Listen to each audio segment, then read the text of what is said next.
Welcome to Wine Time with Ciscoe. I am going to show you my favorite plant.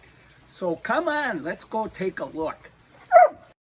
When I bought this dahlia, the person who sold it to me said it was chocolate ball, but after a search on the web, I think it's Karma Choc.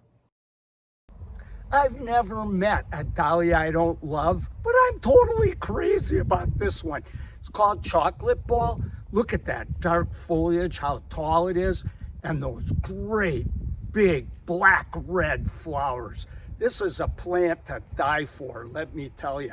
Now, if you want to keep your dahlia really blooming away, first thing you want to do is deadhead it. As soon as the spent flower appears, cut that off. It'll keep it blooming.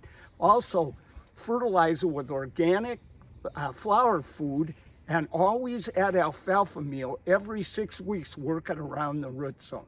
Okay, one last big tip, and that is in the fall, after all the canes die back, cover it with fern fronds. So if you've got some evergreen ferns in your garden, cut them off in the fall, won't hurt your fern.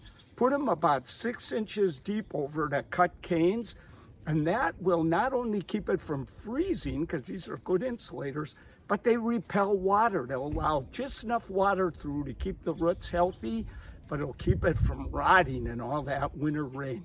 This is the only problem. I'm always hungry for a chocolate bar. Yep, this is no doubt at all my favorite plant.